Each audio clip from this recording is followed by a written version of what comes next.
کے لیے میرے نجبان نبی اپنا باز چھوڑ دے، اپنا ممبر چھوڑ دے، اپنی عبادت میں دور پکڑ لے اور نبی سرکار ان کے لیے سواری بن جائے، تو اتنا بڑا مقام کسی اور کے لیے تو نہیں ہے، کسی اور کا اتنا مقام تو نہیں ہے۔ ام ایمن عرض کرتی ہے یا رسول اللہ، آپ کے لگتے جگر، آپ کے نور نظر، آپ کے نواسے، آپ کے جگر کے ٹکڑے گھر سے لاپتہ ہیں، صبح سے تلاش کر رہی ہوں، دائیں بائیں دیکھ چکی ہوں اور ارد گرد گھوم چکی ہوں، آپ کے نواسے مل نہیں رہے۔ میرے نبی رحمت فخر موجودات صلی اللہ علیہ وآلہ وسلم سرکار جس جھرمٹ کے اندر تشریف فرما تھے، سب کو حکم فرمایا کہ ایک ایک راستہ چن لیا جائے، ہر بندہ اپنا اپنا کردار ادا کرے، ہر بندہ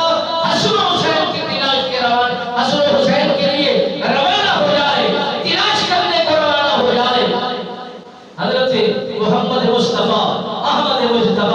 صلی اللہ علیہ وآلہ وسلم سرکار نے جیسے حکم فرمایا، سب صحابہ بکھر گئے، سب صحابہ راستے پکڑ گئے، جنگلات کا سفر، پہاڑوں کا سفر کر گئے۔ میرے نبی رحمت فخر موجودات صلی اللہ علیہ وآلہ وسلم سرکار آپ تشریف لے جا رہے ہیں، ام ایمن آپ کے پیچھے سفر کر رہی ہے۔ سفر کرتے کرتے کیا دیکھتے ہیں، ایک پہاڑ کے دامن میں حسن و حسین ایک دوسرے کو چپکے ہوئے ہیں، ایک دوسرے سے لپٹے ہوئے ہیں، آنکھیں بند ہیں، ایک دوسرے کو پھاکل میں لے کر وہ کھڑے ہیں۔ سامنے ایک سانپ ہے جو